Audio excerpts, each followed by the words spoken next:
está, mas é Ribatejo mesmo. É a Ribeira Navel. É que chama aquilo? Crença é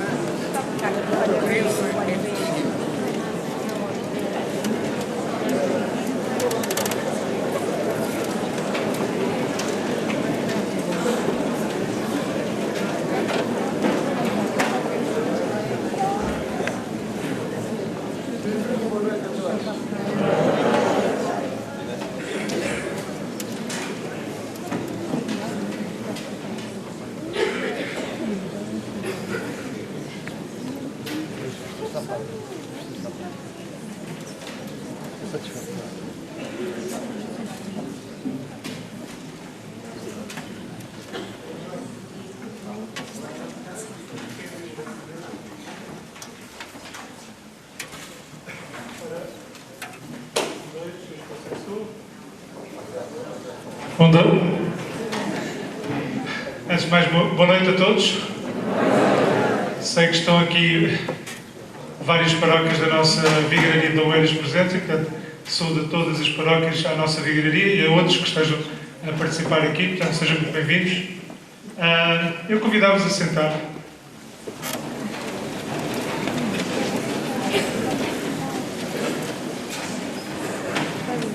Agradecemos, claro, em primeiro lugar, a presença do Sr. Patriarca, Sr. Manuel Clemente, a quem gostamos muito de ter aqui e já nos brinda outra vez com a sua visita. Antes de ouvirmos aquilo que o Sr. Patriarca tem para partilhar connosco, e viemos sobretudo nesta dinâmica e caminhada sinodal que em paróquia e em vigararia estamos cada um de nós a fazer.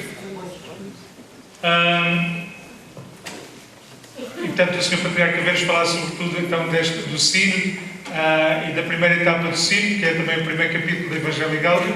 Gostava de vos apresentar um programa que tem envolvido a comunidade, as três comunidades de Oeiras, nesta semana em particular, e depois vamos ter a oportunidade de ouvir o coro a cantar o hino do Sínodo, que foi apresentado há cerca de um mês atrás, na altura da dedicação da nossa sede. Não sei se o vídeo está pronto, será possível passar. O que nós vamos ver é uma apresentação das semanas Sim. Provavelmente muitos de vocês, pelo menos aqui destas paróquias de Oeiras, têm este panfleto. Esta palavra Sim é uma abreviatura de sínodo e ao mesmo tempo é uma forma de dizermos um sim aos desafios da Igreja, apresentados pelo nosso Papa Francisco, pelo nosso Patriarca, do Manuel Clemente. Queremos caminhar em sintonia com a Igreja e queremos dizer sim aos desafios da Igreja e à evangelização a que somos chamados até pelo mandato de Cristo, mandato missionário. Esta semana são 3 semanas sim, uma para cada trimestre, também para marcar o ritmo que a Diocese está a fazer. Além de muitas iniciativas que os grupos estão a fazer, quisemos apostar num tempo forte de oração, também um tempo forte de reflexão. Há vários grupos pastorais e também em termos paroquiais temos grupos de reflexão mensal onde estamos a ler o Evangelho Gáudio, o primeiro capítulo, mas quisemos também marcar esta vida e caminhada sinodal de uma forma especial com esta semana sim. E aconteceu e está a acontecer precisamente neste momento. Esta semana tivemos no domingo chamado Dia da Festa, portanto o dia em que para haver festa tem que haver convidados. Fomos desafiados a fazer convites às pessoas a participar nesta semana. De segunda a sexta-feira tivemos aquilo que chamámos a Igreja Aberta e passámos a ter as nossas igrejas abertas desde as 10 da manhã, outras até mais cedo, até às 10 da noite, e foi uma iniciativa de muito sucesso, pelo menos em termos de adesão, porque muitas pessoas foram passando pela nossa igreja e estando em tempos fortes e prolongados de oração, de forma individual e em grupo. Quisemos, por isso, até porque era um desafio para o Sínodo, apostar muito nesta oração pela caminhada sinodal, pelo Sínodo que queremos viver em 2016. Também porque é um desafio, um tempo de formação, e na semana sim, esse tempo de formação fica marcado hoje com esta conferência do Sr. Patriarca.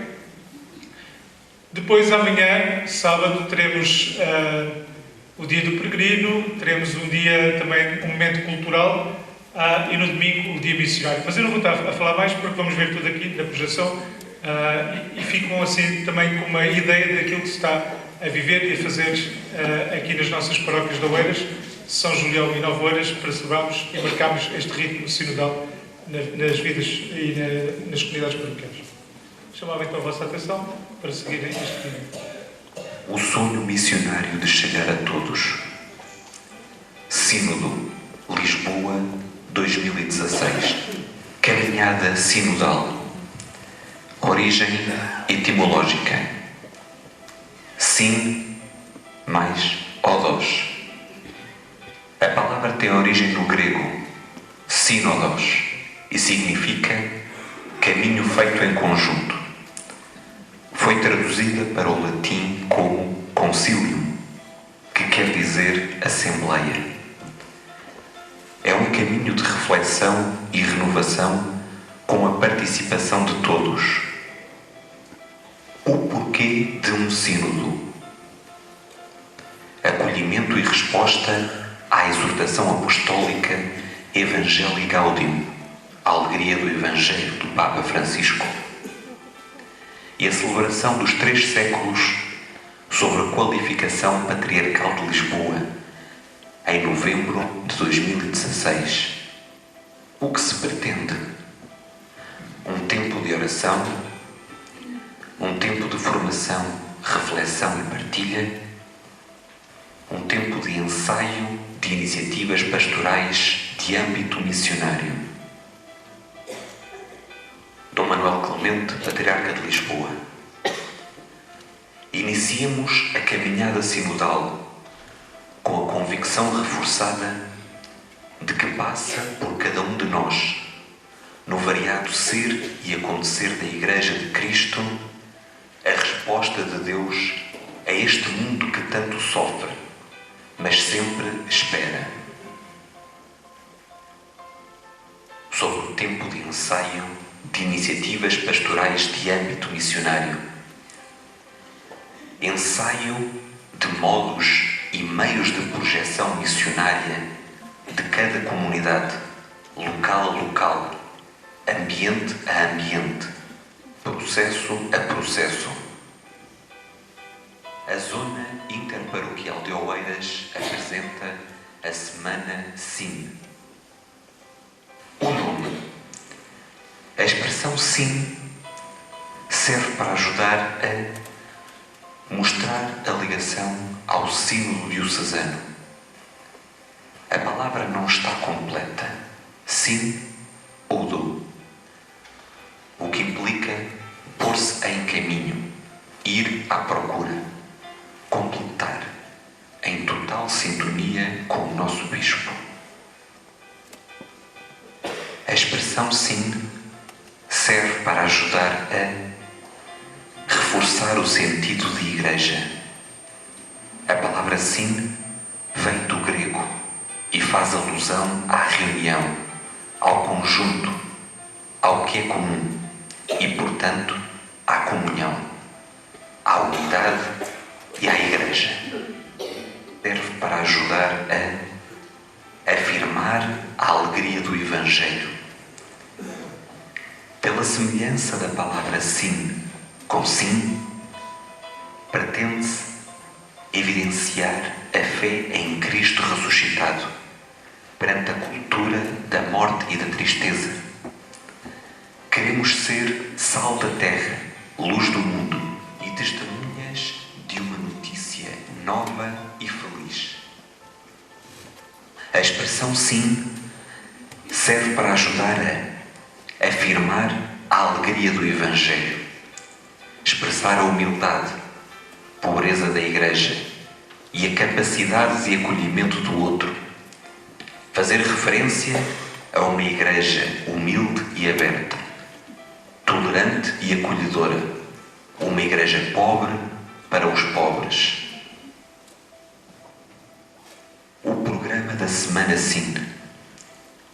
No dia 16 de novembro, domingo, é o 33º domingo do tempo comum, dia da festa, dia dos seminários. De 17 a 21 de novembro, de segunda a sexta, a igreja aberta, das 10 da manhã às 10 da noite. Dia 21 de novembro, sexta, às 21h30, conferência com o Sr. Patriarca, em Nova Oeiras. No dia 22 de novembro, sábado, dia do peregrino, cabazes de Natal, às 21h30, momento cultural em São João da Barra. Dia 23 de novembro, domingo, é o domingo de Cristo Rei, dia do missionário e missão de rua. O que é o dia da festa? É o dia para visitar um amigo, familiar ou vizinho, com tempo e oferecer o desdobrável sobre a semana Sine, ou panfleto com os horários e a vida paroquial, convidando-o a participar nas atividades desta semana. O que é a Igreja Aberta? De segunda a sexta-feira, as igrejas estarão abertas das 10 da manhã às 10 da noite. É um convite para intensificar a oração pessoal e comunitária.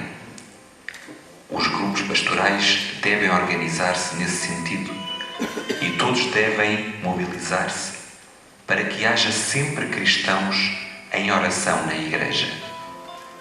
O que é o dia do peregrino? É um dia de caminhada, pessoal ou em equipa, entre as 3 igrejas da freguesia de Oeiras, nos sábados da semana Sim, das 10 da manhã ao meio-dia. É um tempo de caminhar, orar e viver em missão. O que é o dia do missionário? No último domingo de cada semana Sim, somos convidados a ser igreja em saída, a ir para a rua evangelizar, anunciando a alegria do Evangelho. O que são os cabazes? A fé atua pela caridade. Queremos viver o amor a Deus no amor aos irmãos, especialmente os mais esquecidos. É um tempo para intensificar as ações de caridade e ser presença amiga e libertadora nas periferias. Diz o Papa Francisco na Evangelii Gaudium, número 31. Cada cristão e cada comunidade há de discernir qual é o caminho que o Senhor lhe pede. Mas todos somos convidados a aceitar esta chamada, a sair da própria comodidade e a ter coragem de alcançar todas as periferias que precisam da luz do Evangelho.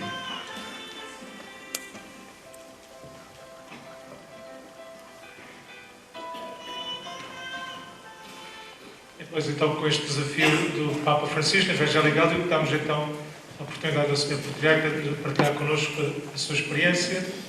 Antes de mais, já me estava a esquecer, vamos ouvir o coro que nos preparou também o hino do Sino de São Francisco. Senhor, que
à volta da nossa caminhada sinodal e, concretamente, do primeiro capítulo da exortação do Papa Francisco, a alegria do Evangelho, que é, efetivamente,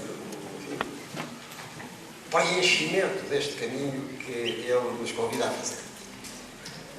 Antes de mais, já foi dito, até foi aquele PowerPoint, e agora também, até pela própria letra do hino, não é mais do que uma colagem, praticamente de frases da exortação, tirando aquilo que se refere diretamente a Lisboa, lá está.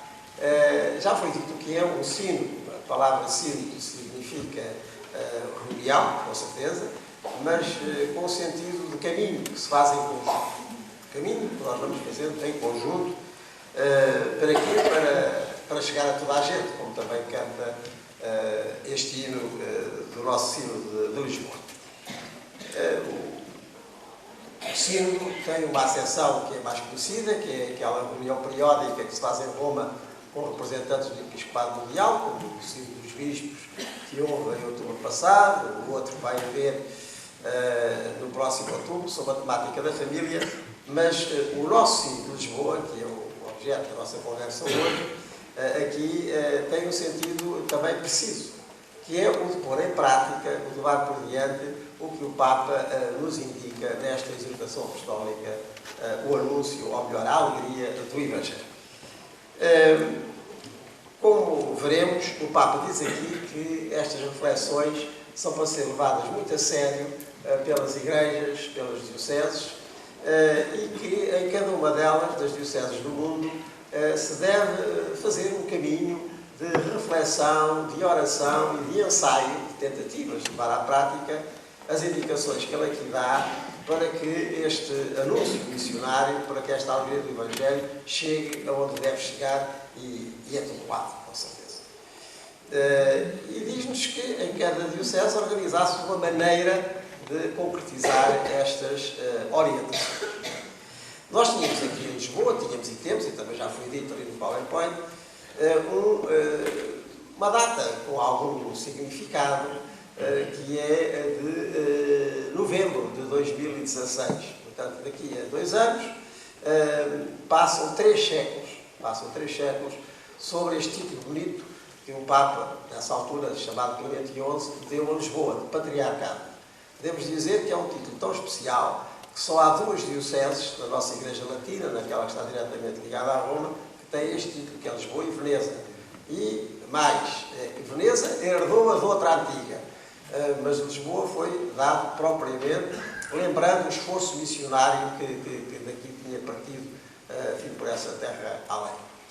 Depois temos esta data para comemorar, e mais do que estar a fazer uma comemoração, digamos assim, ornamental, cenográfica, com muita pompa e circunstância, o que importa é retomar o motivo desse título que nos foi dado, lembrando o trabalho missionário, e retomá-lo agora, no contexto atual, que não é o do século XVIII, nem daquelas pompas barrocas, mas é o sentido mais vivo e mais verdadeiro da missão que Jesus Cristo começou no mundo e que agora quer continuar com todos quantos e com todas quantas, com o seu Espírito, levam o Evangelho por diante para que chegue a toda a gente. Esta missão ainda está muito por cumprir.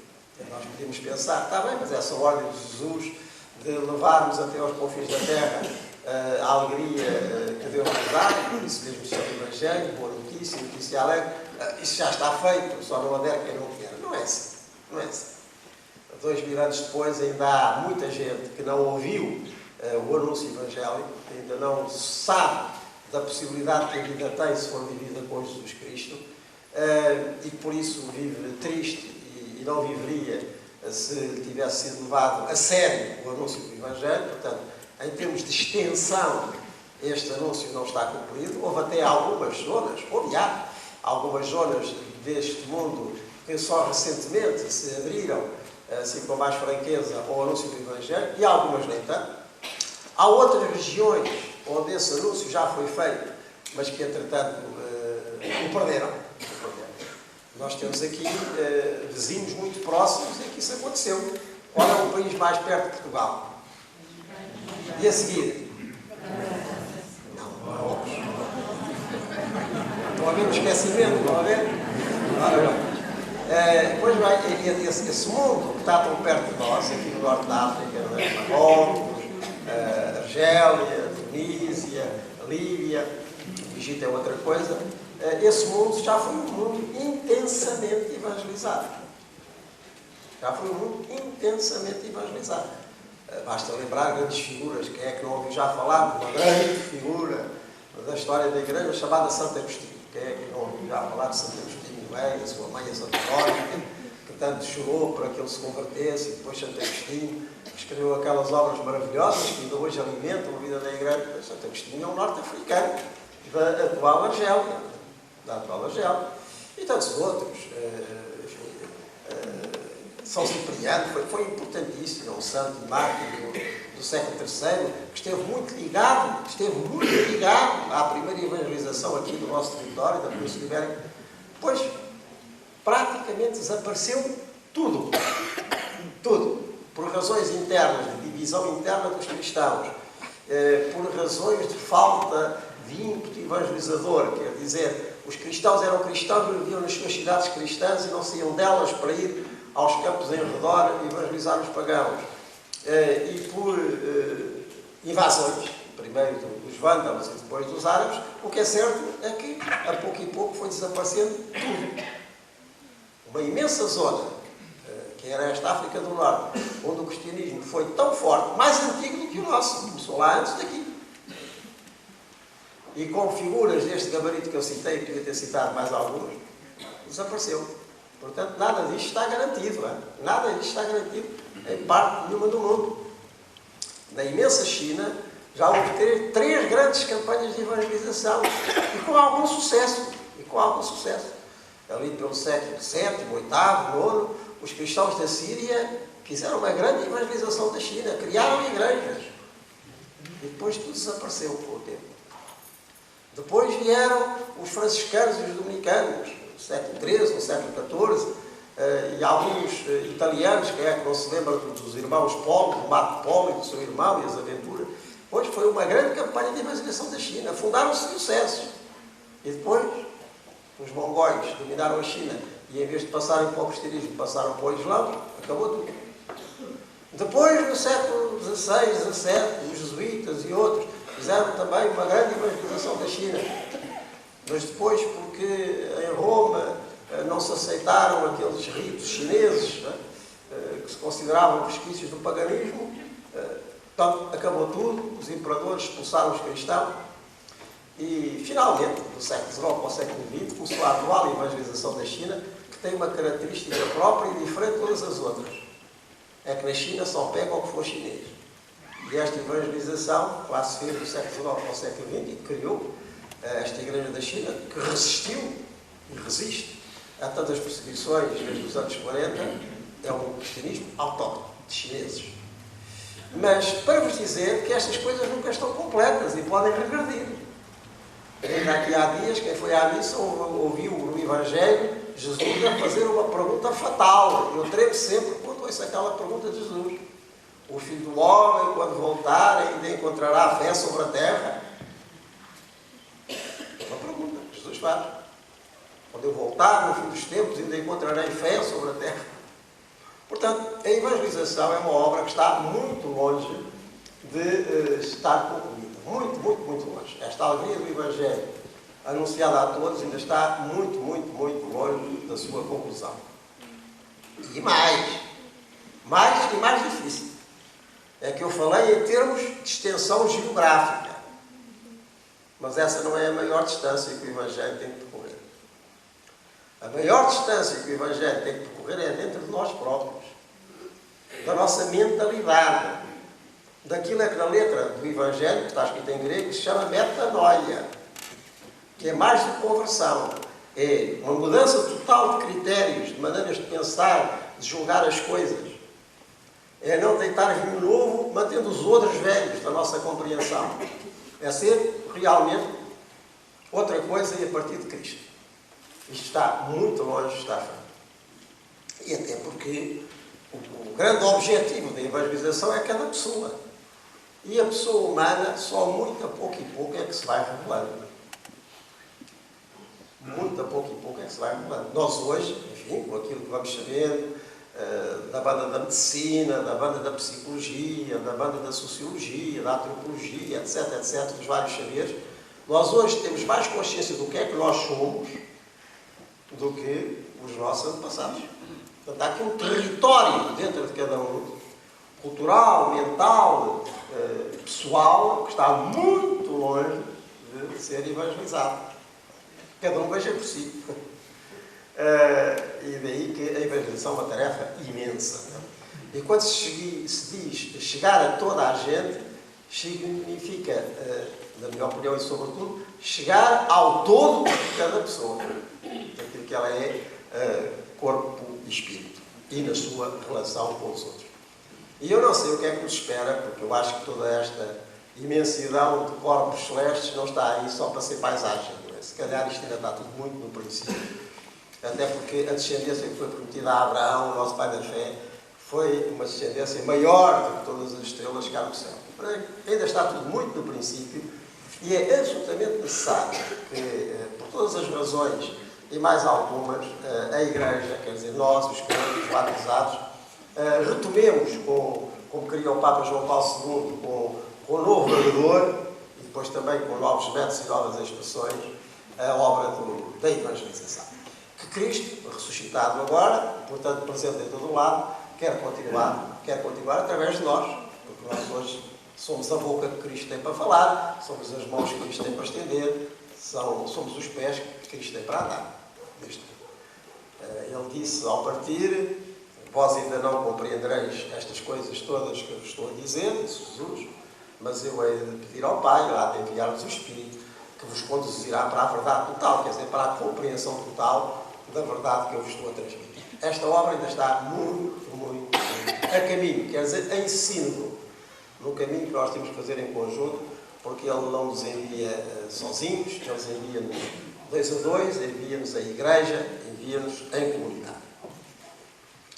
Daí que o Papa Francisco, vindo lá da sua América Latina, da sua Argentina, dos seus Buenos Aires, do fim do mundo, como ele disse, quando se apresentou na varanda de São Pedro, para o centro da cristandade, concretamente a cristandade católica, o Papa Francisco vem cheio desta urgência de anunciar o Evangelho, cheio desta convicção de que os nossos contemporâneos, nós todos precisamos de retomar esta novidade que o Evangelho sempre é e que o Evangelho sempre oferece. E para isso todos estamos mobilizados e Ele quer nos mobilizar a todos e a cada um. Como nós sabemos, e eu vos lembrarei daqui um bocadinho, lendo o próprio Papa Francisco, ele diz, deixo-vos aqui nesta exortação uma introdução e mais 5 capítulos sobre aquilo que eu acho essencial nesta obra de evangelização a retomar. E depois de umas palavras de introdução, o que é que o Papa tem em cada um desses 5 capítulos? O nome exato, para não me desperdiçar. O primeiro capítulo, a transformação missionária da Igreja, que é exatamente aquele que está a ser estudado aqui e em muitos outros grupos, para já mais de 1 milhar de grupos na nossa diocese, no nosso patriarcado, a transformação missionária da Igreja. Depois tem o capítulo seguinte, que será o objeto do nosso estudo e trabalho entre o Natal e a Páscoa do ano que vem, da crise do compromisso comunitário, em que o Papa faz uma análise muito lúcida da realidade atual, que é uma realidade que, digamos, até tecnologicamente nos aproxima muito uns dos outros, mas realmente nem tanto. Depois tem o capítulo 3º, que será objeto do nosso estudo, da Páscoa até ao verão do ano que vem, que é o anúncio do Evangelho, ou seja, como é que nós devemos anunciar o Evangelho em vários tons, desde, enfim, o testemunho pessoal, até às catequeses que fazemos, até à maneira que temos, nós padres, de pregar e todos os cristãos de anunciarem o Evangelho. São reflexões muito interessantes.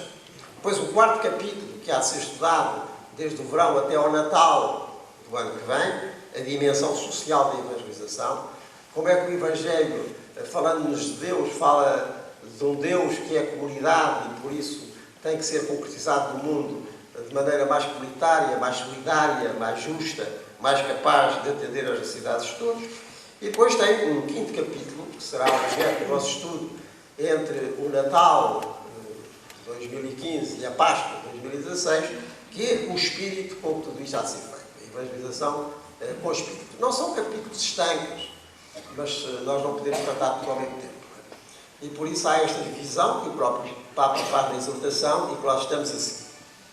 O que nós pretendemos, aqui na nossa Diocese de Lisboa, é que no final de cada trimestre estes grupos nos enviem os resultados das suas reflexões e também da maneira como levaram à prática, como ensaiaram cada um destes capítulos. Eu ainda há bocadinho estava aqui a ouvir ao Padre Nuno esta iniciativa de ter as igrejas abertas. Pronto, já é um ensaio. Partilhem isso para que de trimestre a trimestre esta reflexão feita sobre cada um dos sucessivos capítulos possa ir a enriquecer a reflexão diocesana no seu todo de muitas sugestões que a seguir à Páscoa de 2016 serão compendiadas num livro, num caderno, que será entregue aos membros propriamente ditos do Sínodo Diocesano, que se reunirá no final de 2016, quando se cobrarem os tais 3 séculos da nossa qualificação patriarcal. Para quê? Para que depois os membros desse sínodo, que são os que estão previstos no Código de Direito Canónico, uma Assembleia de 100 e tal pessoas, onde estão os representantes vindo do clero, dos consagrados, do laicado, dos movimentos, essa Assembleia, com base nesse documento que resume a reflexão feita pelos grupos durante estes trimestres sucessivos, possa depois dizer: olha, nós aqui em Lisboa achamos que, para levar por diante o que o Papa nos indicou na exortação, os pontos prioritários são este. E também achamos que a maneira melhor de levar isso por diante, até pela experiência que fomos fazendo, pelos ensaios que fomos fazendo, é este. E, portanto, ficamos com um rumo que foi, assim, eclesialmente discernido para os anos que se seguem. É esta a caminhada sinodal da Igreja de Lisboa. E posto isto, apenas alguns acentos que eu aqui selecionei, entre outros que podia selecionar, do tal primeiro capítulo da exortação. Quem tiver a exortação até pode seguir, a alegria do Evangelho, o Evangelii Gaudium em latim, a alegria do Evangelho. É muito importante, por exemplo, que o Papa diz, no número 20, como nós sabemos, isto é dividido por números, para ser mais fácil de consultar, no número 20, quando o Papa fala de uma igreja em saída, é uma expressão que o Papa Francisco utiliza muito, uma igreja em saída. Uma igreja que não está virada para dentro, que não está fechada dentro de 4 paredes, que não se resume aos seus espaços habituais, mas que tem a tal preocupação, que eu também ouvi aqui anunciar, até com a missão de rua, de sair e de ir ao encontro. E no número 20, aí na 6ª linha, o Papa diz o seguinte: naquele ide de Jesus, que é uma palavra que percorre o Evangelho, ide e evangelizar, ide, e é uma palavra que é repetida no final de cada celebração eucarística. Ide em paz e o Senhor vos acompanha. Ide. Naquele ide de Jesus, escreve o Papa, estão presentes os cenários e os desafios sempre novos da missão evangelizadora da Igreja. A tal novidade que o tempo traz e o próprio desdobramento da mensagem e da nossa compreensão do que somos. E hoje todos somos chamados a esta nova saída missionária. Cada cristão e cada comunidade há de discernir qual é o caminho que o Senhor lhe pede, mas todos somos convidados a aceitar esta chamada, sair da própria comunidade e ter a coragem de alcançar todas as periferias que precisam da luz do Evangelho. Este termo, esta palavra periferia, é uma palavra muito usada pelo Papa Francisco. Aliás, se me perguntarem como é que eu caracterizo este ano e meio de pontificado do Papa Francisco, eu classifico desta maneira: a periferia veio para o centro, para que o centro vá até às periferias. Porque ele veio, como ele próprio disse, de uma certa periferia. Nós temos ainda muito aqui o hábito de considerar que o centro da cristandade está na Europa, não é? E que à volta aqui de Roma e de alguns santuários europeus que as coisas essencialmente se verificam. Então lá a Argentina, lá Buenos Aires, lá aquelas pampas intermináveis, é isso que é claro a periferia. Bem, o que aconteceu foi que a periferia veio para o centro. Por isso o Papa, como eu já aludi, disse, logo a seguir à sua eleição, quando apareceu lá naquela varanda de São Pedro, os cardeais lembraram-se de chamar um Papa do fim do mundo.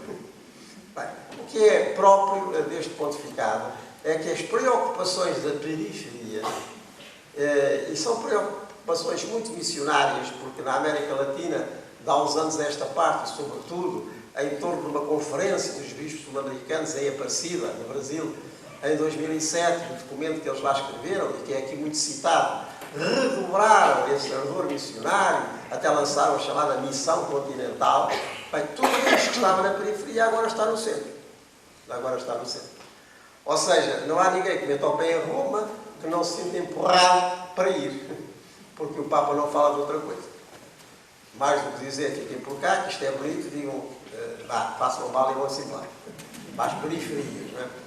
Mas o conceito de periferia que o Papa Francisco tem, mais uma vez, não é apenas, nem é sobretudo, uma periferia geográfica. A periferia é aquilo que não está no centro. São aquelas pessoas e aquelas situações que ainda estão longe de ser tocadas pelo anúncio e pela alegria do Evangelho. Às vezes podem ser a nossa casa, alguns parentes que estão mais descuidados, podem ser vizinhos nossos, a quem nós nunca fizemos um anúncio explícito ou até implícito do Evangelho que vivemos. Podem ser, enfim, aqueles que ficam fora, os tais excluídos, a que o Papa se refere constantemente, excluídos porque não têm trabalho, excluídos porque estão doentes, excluídos porque estão incapazes de levar uma atividade habitual, excluídos porque são de outra cor, de outra raça, de outro credo, excluídos por. Portanto, as periferias a que o Papa nos está constantemente a incitar são periferias que nós temos que verificar. E verificar, às vezes, muito perto de nós. Abrindo mais os olhos com critérios evangélicos, é tudo. O campo enorme da economia, muitas vezes, é periférico em relação aos critérios do Evangelho. E vê-se e sofre-se. O mundo da política, enfim, aquilo que a gente vai ouvindo e não devia ouvir, também está muito periférico em relação àquilo que são os critérios evangélicos. O mundo das ciências, o mundo da cultura, o mundo da arte. Será que a verdade, a beleza do Evangelho estão presentes nesses mundos? Bem, muitas vezes reparamos que não estão, por isso simplesmente não estão. O mundo das leis, né? Concretamente, olha, as leis da família, quer no que diz respeito à proteção à vida em gestação, à vida em geração, à vida na sua fase final, vão no sentido evangélico do termo, ou exatamente o seu contrário. Portanto, nós temos periferias de todo o género, coisas que não estão no centro e muitas vezes até estão além da periferia porque estão contra a verdade do Evangelho. Então, o que o Papa quer é que nós protagonizemos todos uma igreja em saída. Ele diz aqui outra coisa muito importante, nesta frase que eu li, que é: cada cristão e cada comunidade há de discernir qual é o caminho que o Senhor lhe pede para o anúncio do Evangelho. Cada cristão e cada comunidade. Daí que na nossa caminhada sinodal diocesana de Lisboa, o que se está a pedir constantemente a estes grupos que se formam nas paróquias, nos movimentos, nos institutos religiosos, que digo já são mais de 1000 que estão a trabalhar neste momento o primeiro capítulo da exortação, o que se pede é que analisem a situação concreta onde estão. Porque Novo Oeiras não é Alfama. Alfama não é Nazaré. E por aí fora, porque Nazaré não é Azambuja. E mesmo dentro de cada uma destas terras há realidades diferentes. Há o mundo pescador, há o mundo empresarial, há o mundo das escolas. Em cada situação tem que se ver o que é mais urgente. Cada comunidade tem que discernir. O que se pede a cada grupo, e por isso há aqueles guiões que no princípio de cada trimestre são feitos e são distribuídos. Este é o alusivo ao trimestre em que estamos, mas já está praticamente em publicação o guião do segundo capítulo da exortação para ajudar a reflexão e a partilha do segundo trimestre, portanto a partir do Natal. é que se veja no sítio onde está, verifique quais são as condições, os contrastes, os desafios à evangelização. E depois ensaie, quer dizer, treine, exercite maneiras de lá chegar onde ainda não se chegou. A quem ainda não se chegou. Nem é propriamente aonde, é a quem ainda não se chegou. A que setores ainda não se chegou. Nos velhos tempos da ação católica, isto chamava-se o apostolado de meio. Verificar em cada meio as circunstâncias concretas e aquilo que exigia uma ação evangélica e transformadora. Portanto, este é o primeiro apelo que o Papa nos faz e é exatamente a este apelo que nós estamos aqui a tentar responder, como vem nessas frases do número 20 da exortação. Depois há tantas coisas importantes, há aqui outra, não sei se lembram ou se viram, há quase um ano, quando foi aquela mensagem de Natal que o Patriarca de Lisboa grava todos os anos e que passa na noite de Natal na RTP, aquilo que eu comentei foi exatamente esta frase que eu vou ler do Papa Francisco e que vem no princípio do número 24. A Igreja em saída, esta Igreja que ele quer que saia de si e vá ao encontro das periferias, é a comunidade dos discípulos missionários que, alineado, e até inventa uma palavra, primeireiam.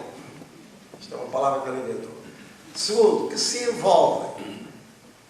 Terceiro, que acompanham. Quarto, que frutificam.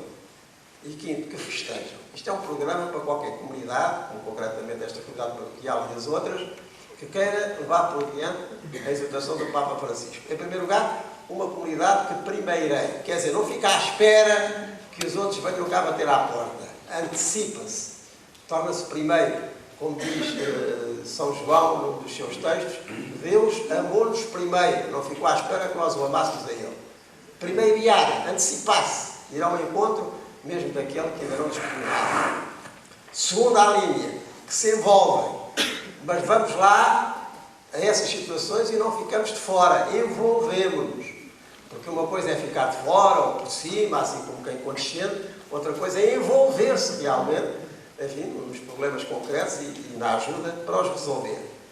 Terceiro, que acompanham, e depois comunidades que acompanham as pessoas a quem se dirigem. Não é apenas um contacto e depois logo se vê, não, é acompanham. Depois que frutificam, com certeza que isto dá fruto.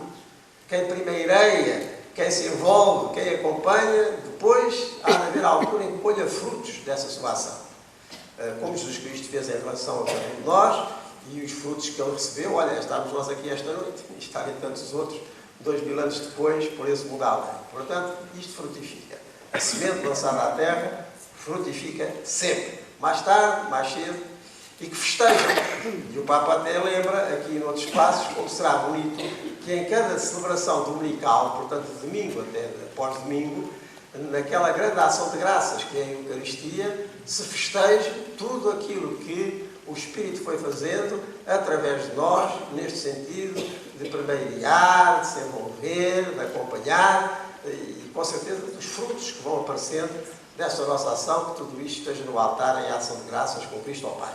É aqui um ritmo de sementeira, recolha e festejo que o Papa quer que caracterize as nossas comunidades cristãs. E até é uma boa, agora se diz, uma boa grelha de leitura para cada comunidade cristã, ou para cada família cristã, que é a primeira das comunidades, ver como é que a obra de Deus passa por si para chegar aos outros e depois agradecer e festejar isso mesmo que Deus faz através de cada um de nós. Este é o número 24, a Igreja em Saída, com estas alíneas. O número 25. O número 25, devo dizer, que foi aquele que mais diretamente motivou a convocação deste caminho sinodal até ao sínodo aqui em Lisboa em 2016. Porque o Papa diz aqui algo que não é habitual nós lermos em documentos deste género.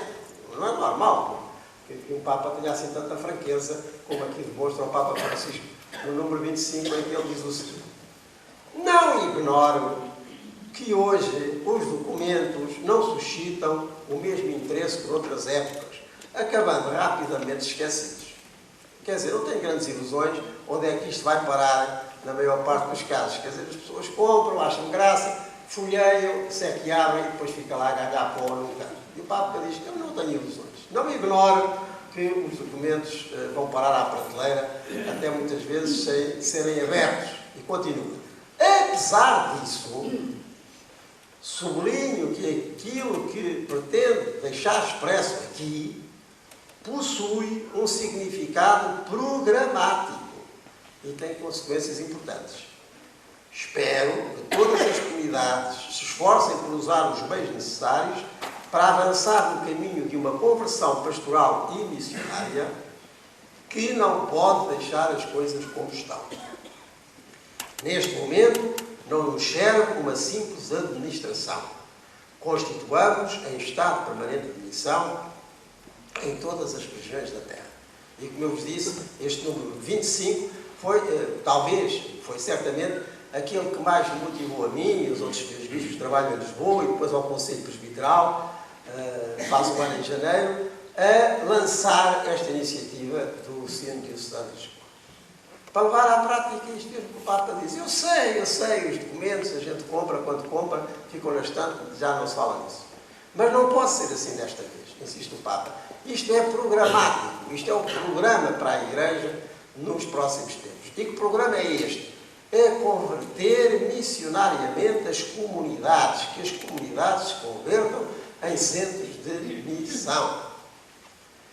E aqui há muito que fazer, porque se nós vamos reparar bem as coisas, e para muitos dos nossos contemporâneos, e católicos, e praticantes, não sei o que mais, a Igreja não é propriamente uma coisa que eles sejam, em que eles se integrem e de onde eles partam para o anúncio do Evangelho. Não, é um templo, é um edifício mais ou menos confortável, mais ou menos perto, mais ou menos longe, onde eles vão, tempos a tempos, mesmo que seja ao domingo, cumprir as suas obrigações religiosas, como se diz, enfim, participar na missa, ou ir à missa, né? Participar, ou ir à missa, ou assistir à missa, e depois a vida continua. Isto não é uma comunidade missionária, isso é, digamos assim, uma estação de serviço religioso. Mas o Papa quer outra coisa, o Papa pretende com tudo isto, que as nossas comunidades se convertam em comunidades missionárias. Nós ainda hoje, não fiz nenhum inquérito à chegada, mas nós ainda hoje ouvimos falar em missão e ainda julgamos que a missão é aquilo que era, por exemplo, quando eu era criança, de tempos a tempos, passava por lá um missionário, pela paróquia, e está ali o Frei Teixeira, que é franciscano, ao pé da minha paróquia, e existia um convento, existe um convento, que é o convento de Paratores, e de vez em quando aparecia lá um missionário, a pedir terços para levar para a Guiné, e a pedir não sei o quê. Para os missionários eram assim, umas pessoas que partiam, e que de vez em quando vinham cá dizer como é que as coisas estavam a acontecer, e pedir se não havia também ou auxílios materiais, ou orações, ou mesmo alguém que quisesse ir para as missões lá longe. Era isso a missão. E se eu hoje for aí perguntar, ainda há muita gente que julga que é isto. Também é isto. E, enfim, e com todo o papel e o valor que têm esses missionários e essas missionárias, quer clérigos, quer leigos, que partem um pouco do lado. É certo que, entretanto, já havia outras missões, as chamadas missões populares, que até alguns institutos religiosos, ou então padres escolares, protagonizavam tempos a tempos, que eram grandes campanhas de pregação, de confissões e de encontros que se faziam durante uma semana, 2 semanas, na paróquia A, na paróquia B. Lá vinham os missionários e as paróquias, digamos, agitavam-se durante aquela semana ou 15 dias com essas pregações, com essas confissões e com essas conferências e essas catequeses. Regularizavam-se, como se dizia, as situações de quem não era casado, etc. Eram as missões populares. Portanto, nós ouvimos falar em missões lá para fora, lá para longe, ouvimos falar e assistíamos de vez em quando a missões populares, mas, apesar de tudo, eram assim coisas que alguns faziam. Criaram-se até institutos religiosos, as chamadas missões adjuntas, para ir para longe. Criaram-se institutos religiosos que se dedicavam às missões populares. Criaram-se vários. Mas eram coisas que alguns faziam. Ou missões populares, ou missões lá longe. Mas não é isso que o Papa quer. O que o Papa quer é que todas as nossas comunidades façam a sua conversão missionária.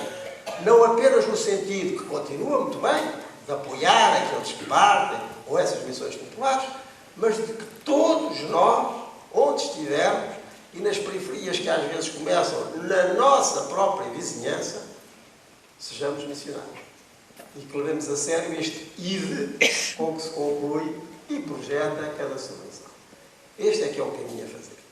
E devemos dizer que, se assim é, nada dará maior contentamento a mim e a todos, com certeza, do que quando comemorarmos os 3 séculos da nossa qualificação patriarcal, com tantas reflexões, tantos grupos, tantas coisas, nós todos, as quase 300 paróquias da Diocese de Lisboa, mais os movimentos, os grupos, enfim, todas estas realidades eclesiais que por aqui andam, a começar pelas famílias cristãs, nos tivermos transformado em realidades missionárias.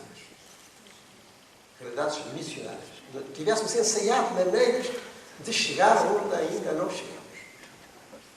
Quando nós passamos por estas ruas, por estas avenidas daqui, e tantas outras partes da nossa diocese, e começamos a olhar para estes prédios e a ver as luzes acesas e as luzes apagadas, quantas daquelas pessoas que aí vivem já tiveram o anúncio do Evangelho de Jesus Cristo através de uma presença, de uma palavra, de um contacto, de uma iniciativa? Muitas não tiveram, outras tiveram há muito tempo, outras já esqueceram. E como sabem, não é propriamente ligando os média que essas coisas se apanham mais facilmente, os anúncios do Evangelho. Às vezes o que é mais fácil é apanhar exatamente o contrário. Portanto, nós temos aqui um campo imenso de criatividade, de inovação, que é para trilharmos hoje. Porque é certo que hoje muita gente bate à nossa porta, até por esta famigerada crise e pelas dificuldades em que vivem tantos e tantos concidadãos nossos. Mas, pronto, temos que dar a resposta que pudermos dar, e as igrejas em geral, as instituições ligadas à igreja, desdobram-se em atividades, em iniciativas, vão buscar até meios e apoios onde se esperava para poderem dar essas respostas. Mas, pronto, não chega. Não chega. E o anúncio do Evangelho e uma vida que, com certeza, que passando pelo pão e quanto é necessário o nosso sustento, nos abra os horizontes, nos dê esperança, mesmo a quem tem isso tudo garantido, mas não tem esperança nenhuma e é tentada por nada. Temos aqui tanta coisa para fazer e isto é muito preciso, porque acaba por ser avaliável, quer dizer, cada comunidade pode, com estes grupos, com a sua reflexão, com a sua ação, com a sua oração, com o seu ensaio, pode ir acrescentando e partilhando com outras aquilo que vai acontecendo para levar à prática estas diretrizes do Papa Francisco. Estava então no número 25, para que as nossas comunidades entrem, diz ele, em estado permanente de missão. Estado permanente de missão. A qualidade das comunidades cristãs. Acho também particularmente interessante o número 27. Eu não vos vou cansar muito mais, só vou falar mais 10 minutos. O número 27, sempre do primeiro capítulo, que é o que nós estamos a estudar, acho muito importante o que ele diz aí a partir da 5ª linha. A reforma das estruturas que a conversão pastoral exige só se pode entender neste sentido. Fazer com que todas elas, estas estruturas, dioceses, paróquias, organizações, todas estas estruturas se tornem mais missionárias. Que a pastoral ordinária, quer dizer, de todos os dias, em todas as suas instâncias, seja mais comunicativa e aberta, que coloque os agentes pastorais em atitude constante de saída e assim favoreça a resposta positiva de todos aqueles a quem Jesus oferece a sua amizade. E depois cita algo que o Papa João Paulo II disse aos bispos da Oceania: toda a renovação na Igreja há de ter como alvo a missão, para não cair vítima de uma espécie de introversão eclesial. A missão. Missão em tudo aquilo que seja instância eclesial. A missão em tudo quanto seja organização. Tudo isto tem que ter uma orientação, um sentido, uma vivência claramente missionária, projetada em relação a quem ainda não conhece ou não conhece bem a alegria do Evangelho. Isto é o que se pretende. E isto é a insistência permanente do Papa Francisco. Quem segue aquelas homilias que ele faz de manhã lá na igreja de Santa Marta, que é a casa onde ele vive, uma hospedaria do Vaticano, e essas homilias que ele faz assim de improviso, e depois vem sempre do Observatório Romano, e quem tem internet vai lá a Santa Sé e pode ler todos os dias, Quem lê o que ele diz nas audiências semanais de quarta-feira, o que ele diz naquela oração do Ângelus ao domingo, o que ele escreve, é só isto. Projetar missionariamente toda a vida da igreja. Uma igreja que entrasse em introversão implodia, porque assim como os prédios caem para fora, às vezes também caem para dentro, né? Porque tão virados estão para dentro de si próprios que depois acabam por se desmoronar. A igreja desmorona-se quando se fecha em si mesma, quando fecha as janelas, tem para fora e fica absolutamente dentro de si, ou seja, absolutamente morta. E o que o Papa quer, e julgo que aquilo que vou ouvindo, até conversando com bispos dos outros continentes, apesar de alguns viverem dificuldades imensas, estou-me a lembrar, por exemplo, dos nossos irmãos bispos do Próximo Oriente, ou de algumas regiões da África e da Ásia, desde o Paquistão, o Burkina Faso, etc. Eles, o que contam é que não se deixam dominar por circunstâncias exteriores muito graves, que mais fariam que eles fugissem, muitos fogem, ou então se fechassem portas trancadas, e alguns trancam, mas que, apesar de tudo, continuam com a sua missão, com o seu anúncio, com o seu testemunho, tanto quanto podem fazer, tanto quanto podem ir, e aí encontram também a sua esperança, porque não há nada que haja uma esperança, senão isto mesmo de se tornar esperança para os outros. E por aí fora, enfim, todos estes números são claríssimos. O número 28 diz coisas muito interessantes sobre a paróquia. Por isso, na situação em que estou aqui, não podia deixar de citar o número 28, quando o Papa Francisco diz: a paróquia não é uma estrutura caduca, precisamente porque possui uma grande plasticidade, pode assumir formas muito diferentes que requerem a docilidade e a criatividade missionária do pastor e da comunidade. Embora não seja certamente a única instituição evangelizadora, se for capaz de se reformar e adaptar constantemente, continuará a ser a própria Igreja que vive no meio das casas dos seus filhos e das suas filhas, que é o que a palavra paróquia significa, estarem entre as casas. E mais à frente, a paróquia é a presença eclesial no território, âmbito para a escuta da palavra, o crescimento da vida cristã, o diálogo, o anúncio, a caridade generosa, a adoração e a celebração. Através de todas as suas atividades, a paróquia incentiva e forma os seus membros para serem agentes de evangelização. É a comunidade das comunidades, santuário onde os sedentes vão beber para continuarem a caminhar e centro de constante envio missionário. Isto são frases magníficas para saber o que é uma comunidade. Na variedade dos seus componentes, está aqui dito, comunidades, mas todos neste objetivo comum. Cada um à sua maneira, mas todos neste objetivo comum. Centro de constante envio missionário. E este outro ponto também li. Através de todas as suas atividades, a paróquia incentiva e forma os seus membros para serem agentes de evangelização. É um enorme critério para se perceber como é que se está e como é que se pode estar e como é que se deve estar. Por exemplo, eu e os meus colegas bispos dedicamos grande parte do nosso tempo, sobretudo aos sábados e domingos, a administrar o sacramento da confirmação. E muitas vezes dá-nos a alegria de verificar naquele rapaz, naquela rapariga, ou naquele adulto, naquela adulta, que há ali, por altura do sacramento, e com certeza pela preparação que fizeram, uma disposição forte para ser aquilo que o sacramento diz. Testemunhas do Evangelho, imagem perfeita de Cristo Salvador, em benefício dos outros. Há esse dinamismo missionário assumido. Mas noutros a gente fica assim a pensar, não é? Até pela maneira como estão, pela maneira que respondem, é certo que vê caras, não vê corações, não é? Mas depois por aquilo que a gente ouve, que no domingo seguinte já não apareceram, e depois até nunca mais. Então, afinal de contas, a iniciação cristã, tudo aquilo que se fez ao longo dos anos, na família, na paróquia, nas catequeses, nos sacramentos sucessivos, profissão de fé, primeira comunhão, profissão de fé, agora então, isto preparou missionários, porque é esse o espírito e a graça do sacramento da confirmação. Ou seja, que aquele jovem, aquela jovem, que pelo batismo já receberam o espírito para se irem sendo aquilo que Cristo é, ou seja, filhos de Deus, depois, pelo sacramento do crisma ou da confirmação, redobrem essa qualidade, filhos de Deus, em testemunho. Então, Mostrem lá o que é ser filho de Deus, o que é ser filha de Deus no Espírito de Jesus Cristo. Mostrem. Mostrem e ofereçam aos outros esta possibilidade. Às vezes ficamos assim com a impressão de que não acontece e até muito pelo contrário. É quase assim um adeus até nunca mais. Exatamente o contrário do que devia ser. Portanto, não houve em tudo quanto se vê, não soubemos, não estou a deitar culpas para os outros, estou a falar para mim, não soubemos transmitir a esses jovens, ou adultos no caso, não soubemos transmitir a verdade do Evangelho para que depois eles assumissem e a testemunhassem.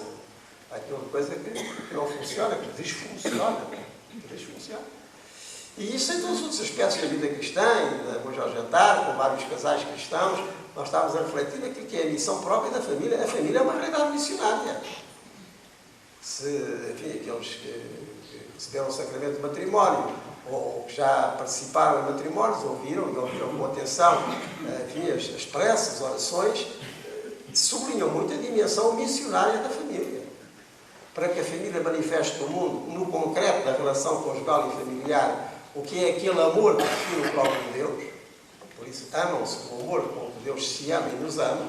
Se ama no Pai e no Filho, no amor do Espírito, e nos ama, como Jesus Cristo nos ensina a amar, que isso tenha uma concretização, antes de mais, na realidade familiar, como escola e testemunho do amor verdadeiro, que é a realização do outro e para o outro, e por isso mesmo fecunda. A família tem um papel missionário imprescindível. Imprescindível. E será que os nossos casais cristãos, na sua formação, na sua preparação, esta consciência do valor missionário de uma família também está presente?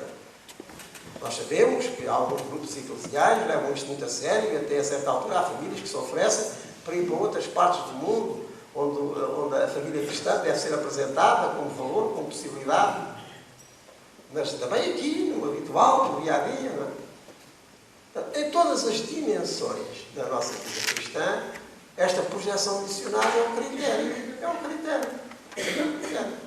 E se ela não existe, e se a iniciação cristã não é forte, esta projeção missionária, então temos que saber o que é que andamos aqui a fazer. Porque hoje em dia as pessoas estão muito apientadas, porque, enfim, Portugal é verdade, a geração já não chega para substituir as gerações e, portanto, o nosso país, como aliás todos os países da Europa, em meados deste século já não serão maioritáriamente autóctones, mas teremos um continente partilhado com populações vindas de todos os outros continentes, o que não tem mal nenhum, antes pelo contrário. As pessoas precisam de viver e a terra é de todos. Mas então, algumas pessoas ficam angustiadas. Então, e a nós, cristãos? Se os outros que vêm não são cristãos, ou então são muçulmanos e daqueles que fazem mal lá não sei onde, ou são de outras religiões, e tal. Mas isto é fazer a pergunta ao contrário. Porque a pergunta certa é, então, mas se nós somos cristãos, somos testemunhas da vitória de Jesus Cristo sobre a morte, porque é que nós, em vez de jogarmos à defesa, que é a melhor maneira de perdermos e sofrermos golos mais tarde ou mais cedo, mais tarde, porque é que não vamos nós ao ataque? Porquê? Porquê é que temos de ter este discurso das avessas? Não é? Então, se nós acreditamos em Jesus Cristo e na força que Jesus Cristo nos dá, e por isso ouvimos a sua palavra que nos dá força, nos dá vida, aquele gospel, como dizem os ingleses, a força divina que o Evangelho transmite, se nós recebemos a graça de Jesus Cristo nos sacramentos, se nós sabemos, experimentamos que é assim, que o poder de Cristo exerce na nossa fraqueza, porque é que devemos estar, como se diz, nas encolhas? Porque é que devemos ter vergonha? Porque é que não devemos testemunhar? Não é para obrigar ninguém, mas é para propor. Como dizia o Papa Bento lá no Porto, quando lá foi em maio de 2010, não é? Nada impomos, mas sempre propomos. Porquê? Sabem que aqui há muitos anos, estamos no século XXI e já foi no século V. Vieram por aí de roldão uma série de planos, aos gritos, chamávamos os bárbaros, era uma devastação por todo o lado, por onde passava. E, claro, como eram cristãos, e havia muita interrogação. O que é que a gente agora vai fazer? Nós, os cristãos, eles destroem tudo, eles matam, eles folgam, o que é que vai ser? E o padre de Braga, o tal Osório, Orósio, perdão. Tal Orósio, que era, aliás, amigo de Santo Agostinho, que eu já citei, que escreveu muita coisa, este Orósio. E uma das coisas que ele escreveu foi assim: ainda bem que eles vêm. Isto dói, mas ainda bem, porque nós, cristãos, tínhamos a obrigação de lá ir evangelizá-lo. E tínhamos medo. Olha, agora não temos outro remédio.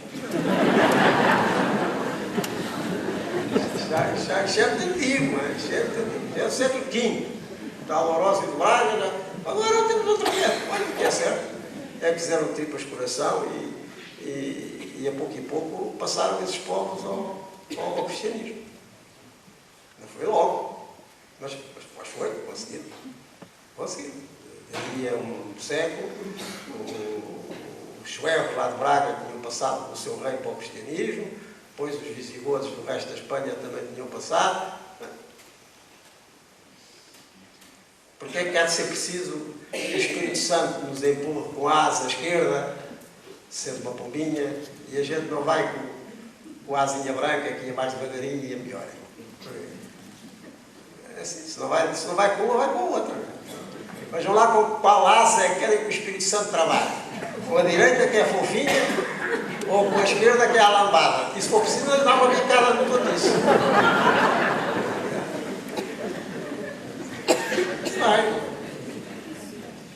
Centro constante de cada paróquia, cada comunidade cristã, centro de constante envio missionário. E vamos acabar, já estou quase a chegar ao fim do capítulo. Só esta frase que eu acho tão bonita, que veio no final do número 31, e que foi, digamos, um motivo direto para a convocação do centro. Ele diz que o bispo, em cada diocese, deve promover uma opinião dinâmica, aberta e missionária, deverá estimular e procurar o amadurecimento dos organismos de participação propostos pelo Código de Direito Canónico e de outras formas de diálogo pastoral, com o desejo de ouvir a todos. E depois adiante. Mas o objetivo destes processos participativos não há de ser principalmente a organização eclesial, mas, lá vem a tal frase do hino, mas o sonho missionário de chegar a todos. Ou seja, ele diz que em cada diocese nós devemos pôr em ação estes dinamismos comunitários, e depois cá no rodapé vêm uns cânones que dizem respeito exatamente ao ensino diocesano, com esta finalidade de projetar missionariamente a diocese. Portanto, o que nós estamos a fazer, e era isto que eu vos queria dizer, e por aqui me fico, era esta mobilização missionária das nossas comunidades para que, estudando estes capítulos da exortação do Papa Francisco, nós cheguemos ao tal Sínodo de 2016 com muito material refletido, experimentado, ensaiado, pensado, para que depois, como Sínodo diocesano representativo da Diocese, possamos dizer que em Lisboa, pelo que rezámos, pelo que ensaiámos, pelo que experimentámos, pelo que refletimos, a melhor maneira de levar por diante este sonho missionário de chegar a todos é esta. E os modos que ensaiámos e resultaram mais, estes. E tenho a certeza que chegaremos a muitas conclusões para não ficarmos apenas embevecidos com o que já alcançámos, mas, sobretudo, mais motivados para partilhar com todos aquilo que recebemos do Evangelho de Jesus Cristo e da sua alegria. Muito obrigado, não vi ninguém adormecer, fiz uma semana de trabalho. Muito obrigado. Se houver ainda alguma pergunta.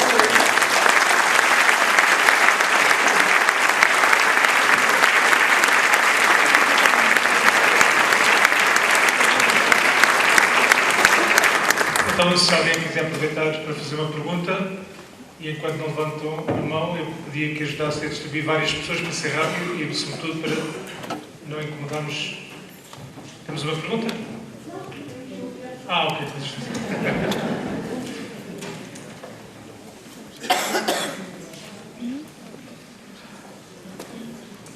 Nos outros grupos, peço para dividir consigo. Eu lembro aqueles grupos pastorais que estão a fazer reflexão, não se esqueçam de enviar as vossas respostas, está bem? Eu sei que há vários grupos, nomeadamente ministros extraordinários da comunhão, visitadores, catequistas, também há grupos paroquiais que são mais alargados a todos aqueles que quiserem participar. com vários grupos de funcionários dentro desse grupo mais alargado. Eu sei que fizeram as declarações, sei que tomaram nota, mas ainda não me enviaram. São poucos os grupos que me fizeram chegar as respostas do primeiro encontro. Nós estamos a fazer uma reflexão mensal e, portanto, é bom que vão mandando ao final de cada mês, ou pelo menos de cada encontro, para ser mais fácil, está bem? Temos depois, no final do trimestre, esta missão de levar, fazer chegar à Diocese as respostas das paróquias. Alguma questão? Ok.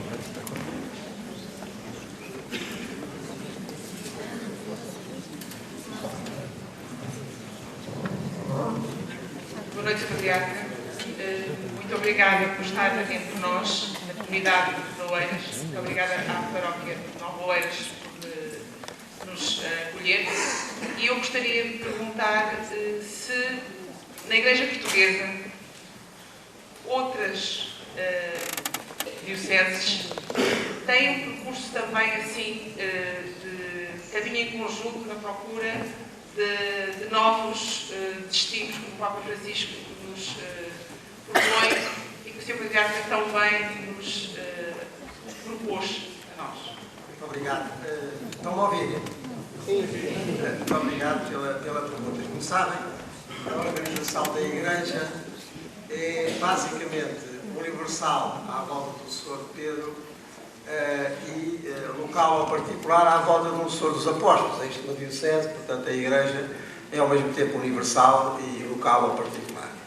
E cada uma destas dioceses é relativamente autónoma. Em Portugal existem 20 dioceses, 18 no continente e 2 nas ilhas, e cada uma segue o seu percurso. Há dioceses portuguesas que já desenvolveram processos sinodais de caminhada em conjunto até antes desta exortação.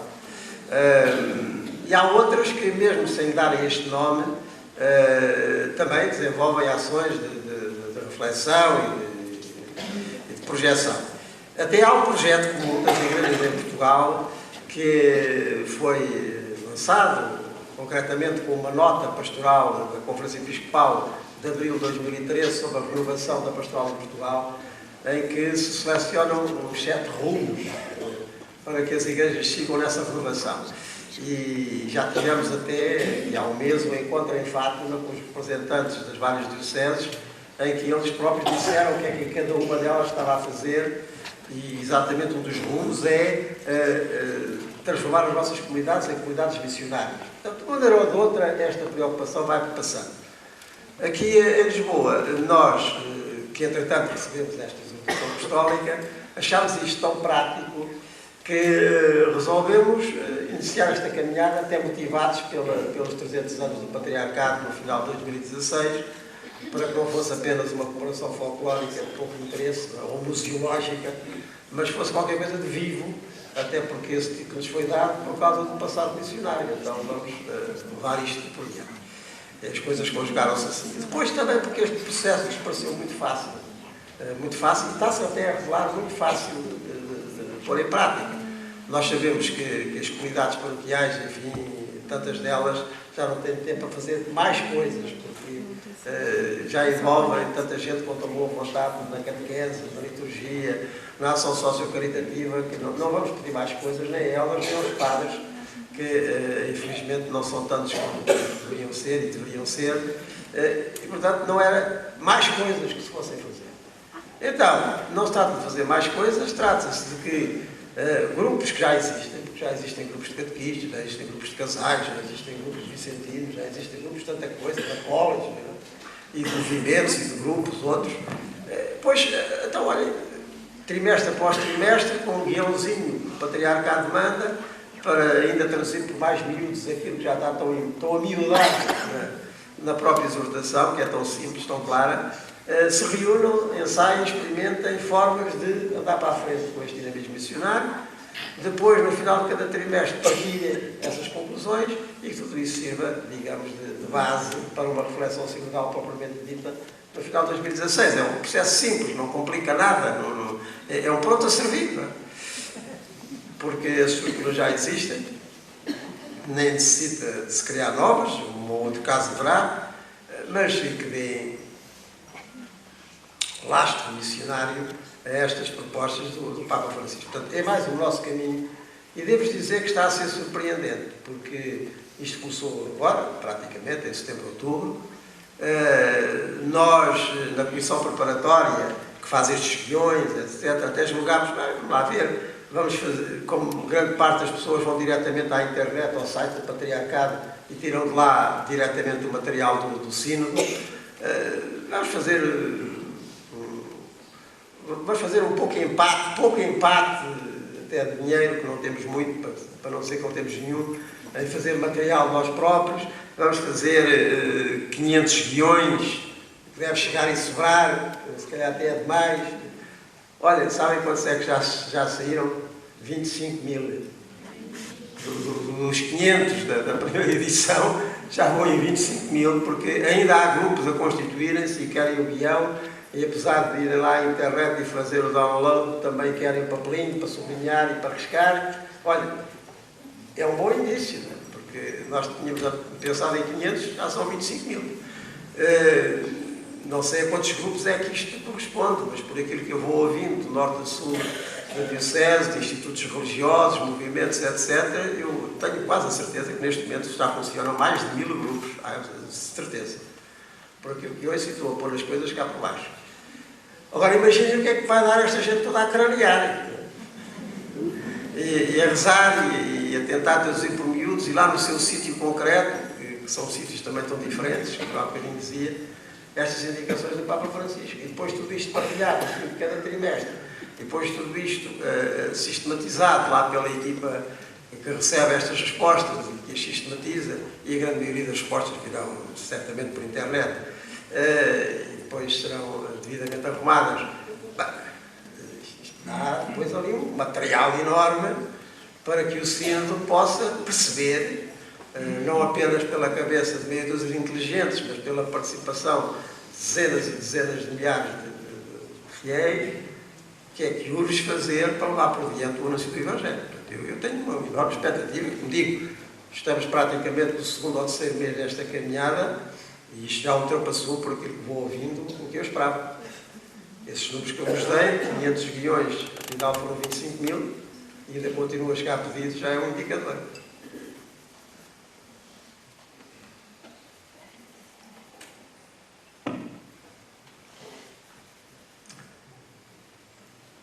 Se não, cantamos o hino outra vez. Agora até com um novo vigor. Olha, está ali mais uma pergunta, oh, padre. Ali.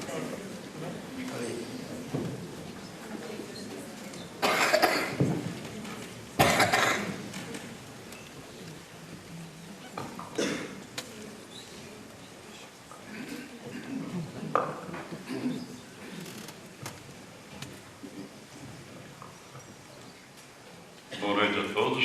O Sr. Dom Clemente bem-aja por estar connosco. Sempre gostei muito de ouvir desde que o conheço, na Renascença, etc. Mas há coisas que me surpreenderam aqui.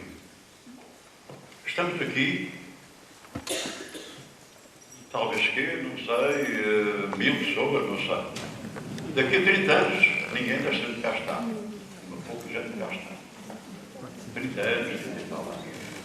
Somos nós que estamos a ouvir, e eu já milito há 68 anos, eu milito a Igreja Católica, em que fiz parte de todos os movimentos que apareceram, Mância, fantástica, graças a Deus e Nossa Senhora, é uma memória muito grande.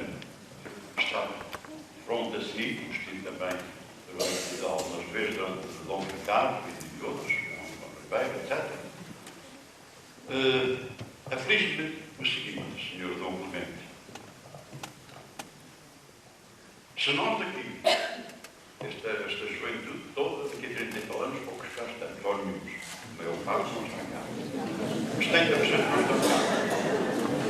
Os 70% não estão cá. Quero dizer que nós, o que aprendemos, já aprendemos. Alguns andamos a viver uma vida rotineira que dá tristeza muito grande. Porque o Evangelho, como o senhor disse, muitíssimo bem, não sai das pessoas. Têm vergonha de o apresentar na rua uns aos outros. Até têm vergonha de se descumprimentarem, saindo da própria igreja. É uma verdade, senhor Dom. Não me criticar ninguém, é uma verdade que Deus quer vestir. Agora eu pergunto, como é que está a criar esta juventude até daqui aos tais 30 e tal anos? Começamos com catequese. Começamos com catequese. Com catequese, assim, mais ou menos. Depois, chegamos ali à profissão de fé, praticamente dispersam-se. Não há, e devia haver, em cada autarquia, já não estou a falar nas paróquias têm também o seu lugar, devia haver encontros, uma vez por mês, mais ou menos, de pessoas idóneas, médicos, empresários, gente de boa fé, pudesse chamar esta juventude e dizer que estão a pensar no amanhã. Como é que eu estou a preparar a sua felicidade para daqui a 50 ou 100 ou 70 anos? Qual é a caminhada que estão a fazer? Não é caminhada de fé, é uma caminhada completamente diabólica. Perdoem-me a expressão. Por conseguir, culpa de quem? Eu tenho 3 filhos. A minha vida, quando começou, o Senhor Dom Clemente, foi exatamente 3 coisas que eu pus. Quem me conhece perto sabe que é verdade, e ainda havia pode testemunhar. Deus, em primeiro lugar, família e trabalho. Trabalhava e estudava. Família. Tenho 58 anos de casado, Senhor Dom Clemente, com esta simpática senhora que aqui Deus pôs no meu lado. Ela pode se levantar para dizer.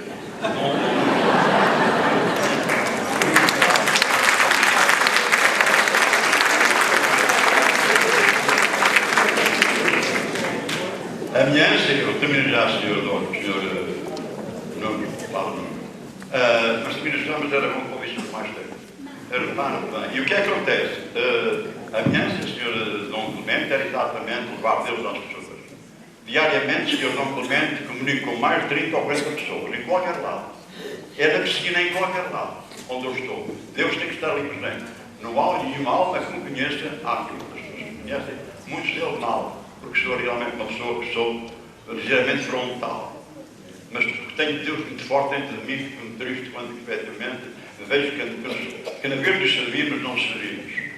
E por conseguinte, comecei exatamente a família, levar a família para a igreja. Uma a vida dela é assistência religiosas católicas, outra é teóloga, outra também, aos 14 anos todos andavam catequese, a minha mulher e os outros. Isto, senhor Dom Clemente, não era um testemunho muito longo, não posso alongar muito, como é óbvio. Mas é uma realidade que me dá tristeza como caminha esta juventude.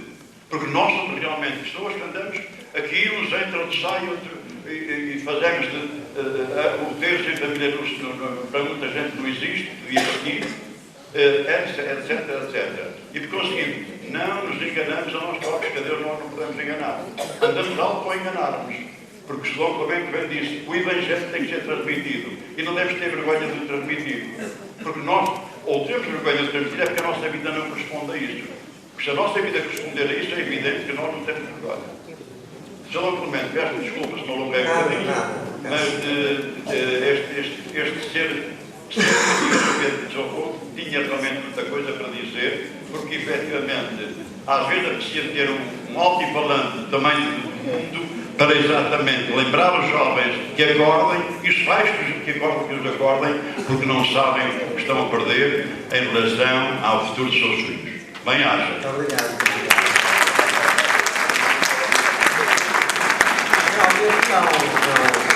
Não somos quantos devíamos ser e nós fazemos o que devíamos fazer, assim em geral é verdade. Mas há coisas particulares muito bonitas, que até este elemento que eu vos deixei aqui, de que as minhas expectativas em relação à caminhada sinodal estão claramente ultrapassadas por esta adesão, por esta procura de material, que significa outros tantos grupos em trabalho, isto já quer dizer alguma coisa. Portanto, há disponibilidade, há vontade, há muita gente a mexer, e quer eu, quer os outros dos bispos auxiliares, temos multiplicado em encontros destes, a pedido de paróquias e de grupos de paróquias, para falar do sino, mostra a adesão, a vontade, o desejo de muitíssima gente.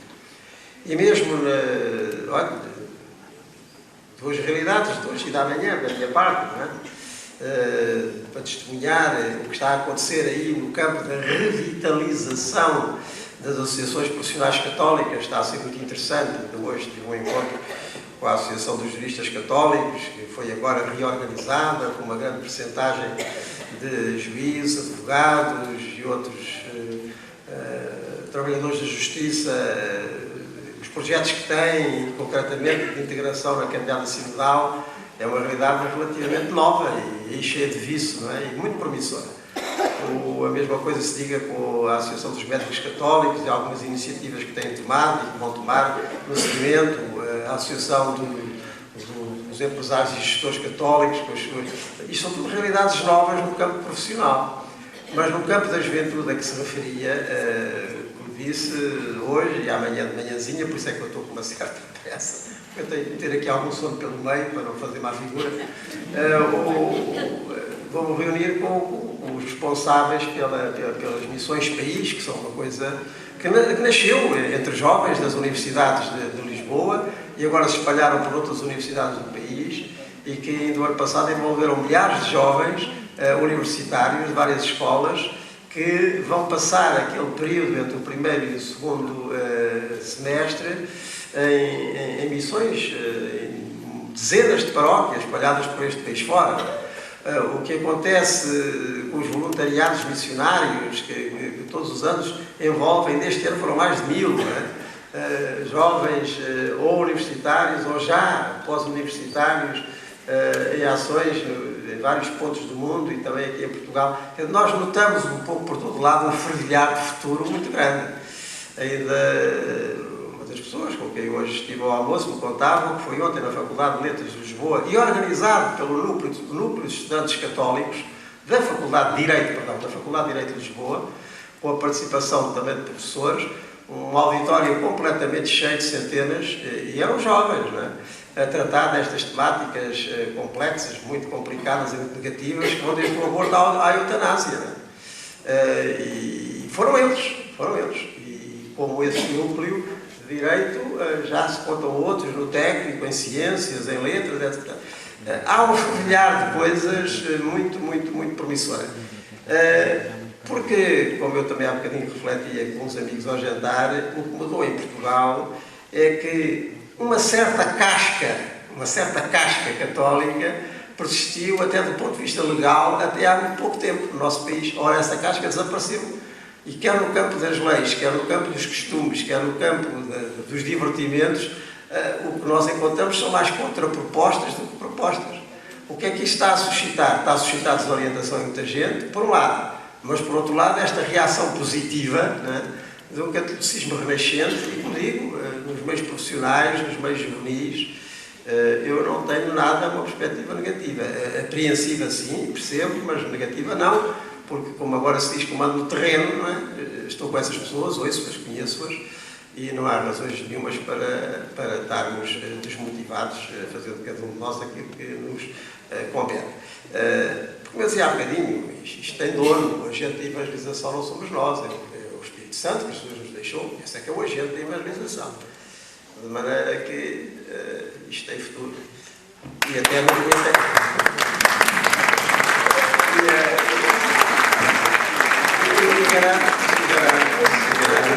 também no campo das famílias, dos casais, nós encontramos um pouco por todo o lado sementes de renovação e até com esta autenticidade de que agora não são amparados por fora, porque a casca legal essa desapareceu, não é? Antes pelo contrário, em alguns casos. Teremos é que mudar a legislação no sentido mais humano do que ela agora tem, mas internamente, por convicção. Isso está a aparecer em muita coisa. Isto mexe muito. E podem ter a certeza que quanto mais se mobilizarem missionariamente, mais vão encontrar outras pessoas e grupos que vão no mesmo sentido. Porque o sínodo é um caminho onde nós nos encontramos todos, desde que nos ponhamos a caminho. Parados é que não. Vou-me embora, padre. Já agora só um segundo, só para verem como de facto há futuro. Eu lembro na paróquia de São João, há 6 anos, quando cheguei, havia cerca de 70 crianças na catequese. Os catequistas apostaram em fazer uma evangelização dos pais pelas crianças e também das crianças para outras crianças. Atualmente são mais de 300 crianças na catequese. A evangelização foi feita pelos pequeninos que levavam um convite para participar na Eucaristia do domingo a seguir e que tinham que dar a um colega, a um primo, a um vizinho, a um amigo.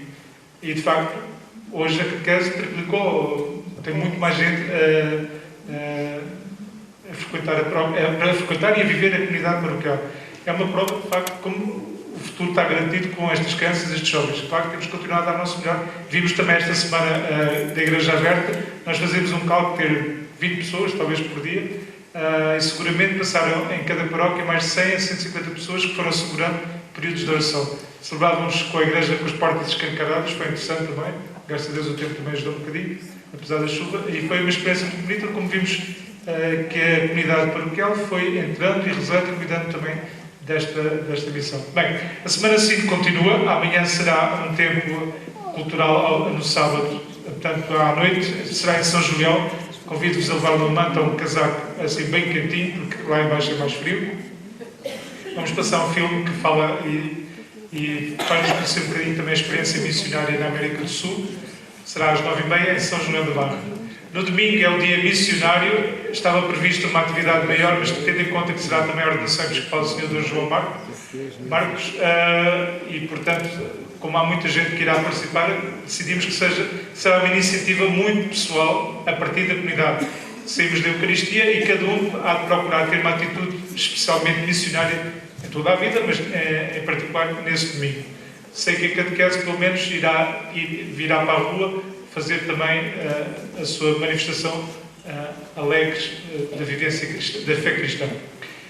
Partilhamos e queríamos oferecer ao Sr. Patriarca o desdobrável da nossa Semana Sim e também fazermos-lhe um convite para amanhã, se quiser, já sei que tem a agenda preenchida, mas temos de manhã o Dia do Peregrino. Cada Semana Sim termina quer dizer, ao sábado, das 10 da manhã ao meio-dia, temos então o Dia do Peregrino. Somos convidados, até porque estamos aqui numa zona junto ao mar, e temos esta tradição da caminhada, então vamos também dar nas caminhadas uma vertente cristã e, portanto, convidamos a percorrer, a fazer um percurso mais ou menos de 1 hora, passando pelas 3 igrejas das 3 igrejas de Oeiras. Devem passar, vou oferecer também ao Sr. Patriarca, se não for amanhã, depois em fevereiro poderá fazer isto, e vai receber também...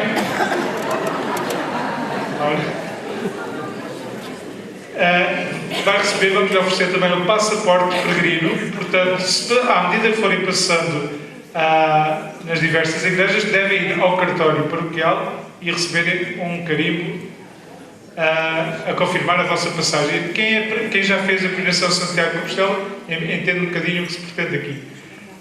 Sr. Patriarca, faça a ser um peregrino de Oeiras também. Já agora também lhe ofereço a cruz que a catequese montou por uma dinâmica que fizemos. A propósito ainda do Dia do Peregrino, a iniciativa é pessoal, podem também ir em equipas, podem partir à hora que quiserem, entre as 10 e o meio-dia, está bem? Para que os cartórios estejam abertos e disponíveis também para os receber. Podem começar na Igreja de Oeiras, como de Oeiras ou São João, cada um faz o percurso que quiser. Nós temos no desdobrável um percurso a fazer, mas podem ir por outros caminhos. O importante é ir com um espírito de oração e espírito missionário. Sermos a igreja em saída, que também caminha. Podem, se quiser, ter sinais exteriores com bom senso, mas sinais exteriores da nossa vivência cristã. Por exemplo, eu sei que às vezes tem umas t-shirts com umas frases, por exemplo, da Bíblia ou frases simpáticas. Porque não levá-las também vestidas? Mas, acima de tudo, não levem... Podem ter uma t-shirt muito bonita, com uma grande frase, mas depois têm, como diz o Papa na Evangelidade, se depois vamos com uma cara de vinagre ou cara de funeral, não funciona, está bem? Um bom sorriso, às vezes, é um bom testemunho. Ou, aliás, é sempre um bom testemunho. Sr. Patriarca, eu sugeria que antes de cantássemos o hino mais uma vez, terminássemos com a oração do nosso hino. Pode ser? Muito obrigado a todos por terem aceito o nosso convite. Agradeci particularmente a todos aqueles que se empenharam para que esta Semana Sim e toda a comunidade sinodal esteja a ser possível também esta conferência esta noite. Não vou estar aqui a mencionar, são muitas as pessoas, certamente que o Senhor saberá recompensar a todos pelo seu esforço. Maria, Mãe da Igreja, ajudai-nos a dizer o vosso sim. Dai-nos a audácia de buscar novos caminhos para crescer em toda